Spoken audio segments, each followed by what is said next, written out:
morning and welcome back. This is World Talks coming to you live from Warsaw. I'm Stalia Strzemska. Germany's Chancellor Olaf Scholz and Russia's Vladimir Putin held a phone call on Friday to discuss ways to end the war in Ukraine, the first such conversation since December of 2022. To discuss the importance of this call, I'm joined here this morning by Bartłomiej Kot, Program Director, Warsaw Security Forum. Good morning, sir. Delighted to have you with us. Thank you for joining. All right, so it is an important call because it ends Western isolation of Vladimir Putin. How do you evaluate this?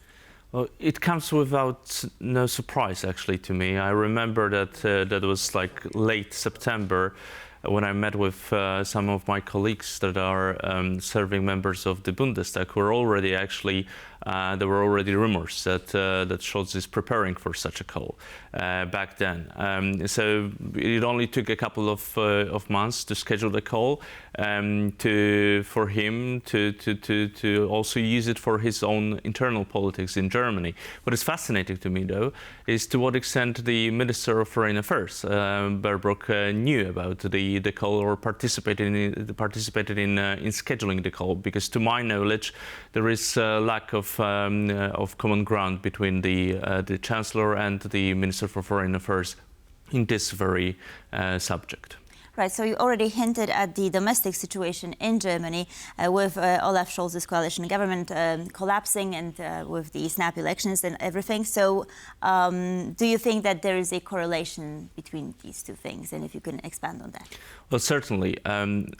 As compared to many European states, such as Poland, the position on Ukraine is not solid when it comes to the full spectrum of German political scene. When you look at the SPD internally, there is of course so-called peace party, so the part of the party that thinks that the escalation in this war is something that is a major thing to prevent, and that the works of Chancellor, the political position of the Chancellor, should actually be based on the assumption that there should be no escalation in this war, and certainly no escalation that would invoke the Article 5, so any kind of the direct engagement of NATO country on behalf of Ukraine in this war. That was actually the reason why Chancellor was so reluctant in allowing certain missiles, certain armaments to be delivered to Ukraine.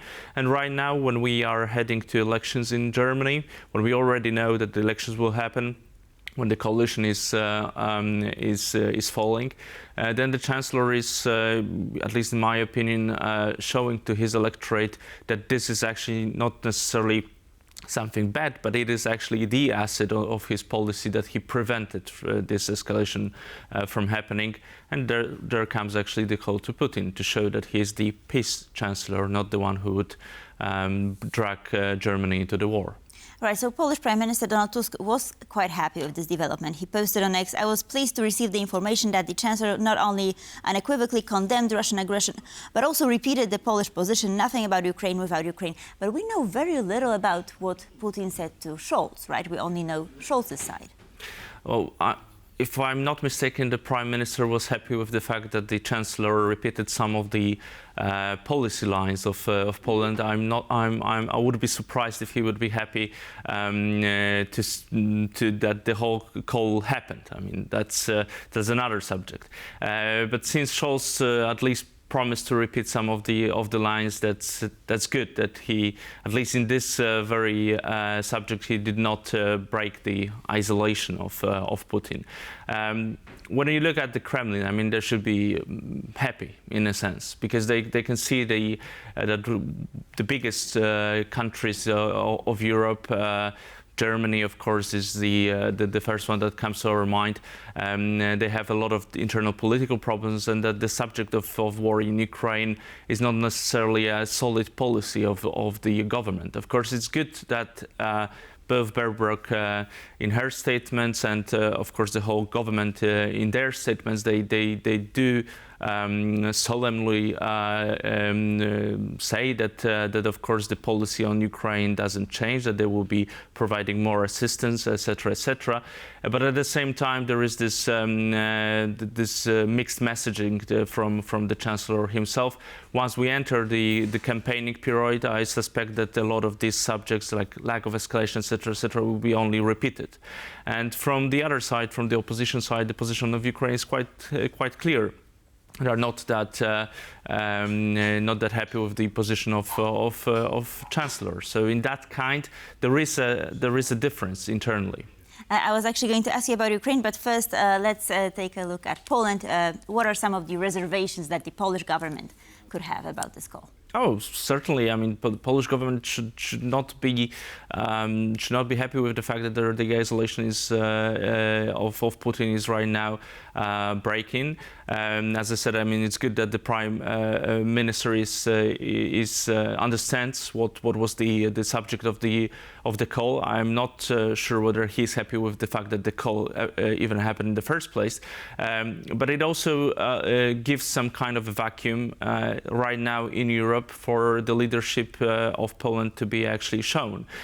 We are the credible ally not only to Ukraine, but most certainly the credible ally to the US, whoever governs in the US. That means that in fact, when the war in Ukraine is discussed, we are not only the ones who can provide the Ukrainian perspective, our own Central Eastern European perspective, but also the perspective from the US side.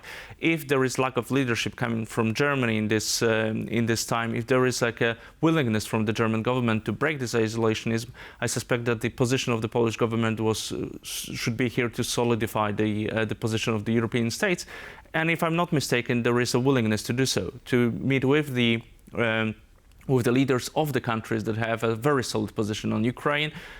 Those are the Baltic Sea states, those are the Nordic states, and of course the UK and the US in a sense. Right, a meeting will be held in Warsaw next week, at least that is the plan. But let's turn to Ukraine perhaps for a moment, because as you've mentioned, Zelensky was not happy about this call. He actually said that it opened Pandora's box. There's no point in speaking to Putin. However, what made me wonder is that in July of this year, when Zelensky met with Scholz, they spoke about the second Ukraine summit, and Zelensky said that Russia should attend, right? So why the change in the narrative? Oh, the difference is that if the summit was to happen, then it was supposed to be a summit of not only Germany and Russia, but the European countries right. Versus Russia, also including Ukraine. The problem here is that, basically speaking, Scholz is speaking directly to Putin without anyone else in the room, and without much of the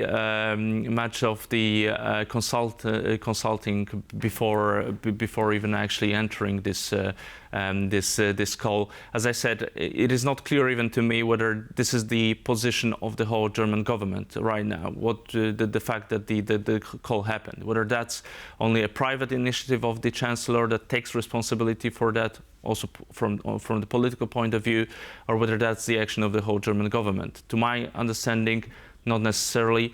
The Greens in Germany, they have quite clear position on the result of the war in Ukraine. They have very clear position on Russia. And listening to Minister Baerbock, I'm quite sure that she wouldn't be applauding the fact that this isolation of Putin was broke in that way. Okay, so let me just clarify if I understand correctly. Scholz made this call without consulting with other European leaders, and he tried to use it, or I mean, this is the opinion held by some at least, for his own domestic purposes, right? That is what I would, how I would evaluate this whole situation. Of course, after the call, there were calls with other leaders, and the tweet of Prime Minister Tusk is a good evidence for that. But I'm a bit afraid that there was lack of a proper consultation before the call even happened. And I would treat it mostly as the private initiative of the Chancellor, who wants in some way to also gain some of the momentum in his internal politics just before we enter the election campaign in Germany. This is very interesting because I did not see voices of harsh criticism towards Scholz, thus far at least. But when, for instance, Orban did the very same thing, I mean, he was highly criticized by the rest of the EU, right? Well, that's true, but the position of Prime Minister Orban is a bit different here. There is a mood certainly right now in Europe that the end of the war in Ukraine is closer than farther. When you look at the position of both countries and the armed forces of Ukraine and Russia, what is the position right now in the front line? We have a changing the wind of change coming from the US with the choice of Donald Trump. But at the same time, I understand that even if we enter the negotiation period with Russia, we should do it from the position of strength, and you won't achieve it merely through this kind of diplomatic activities that Scholz is undertaking. I'm a bit, in my very own opinion, I'm even a bit hesitant to call it a proper diplomacy. Because a proper diplomacy would mean that this kind of an activity should be taken, as I said, from the position of strength, and not only to show that there is a space for discussion, but also to provide something to the table. What we got from this meeting, from this call, is basically speaking Scholz repeating what everyone knows, but giving Putin a chance to basically speaking to show off that he has contacts with the Western partners. Right. We have to wrap up very shortly, but let me just ask you about Trump. I mean, how significant is his re-election for Ukraine here? Because, I mean, of course, he's saying that it has to end very quickly. But, I mean, do you think that it got the ball rolling, sort of, with other European leaders perhaps now trying to do something? Certainly, the European leaders are preparing for the new administration of Donald Trump. We still have a lot of question marks whether what kind of the policy that would be when it comes to Ukraine.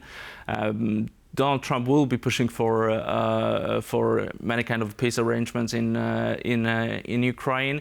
The question is, like, from which position he will start those negotiations. As I said, my opinion is that he understands that there should be a position of power from the Western countries before even entering the discussions with Putin. Putin also understands it to some degree. That's why he's pushing to regain the territories in Kursk Oblast. And at the same time, Donald Trump, in my opinion, once he closes the war in Ukraine, he will simply speaking leave the future of Ukraine, leave the future of the security arrangements of Europe to the European hands. And I'm afraid that we are not prepared for this time.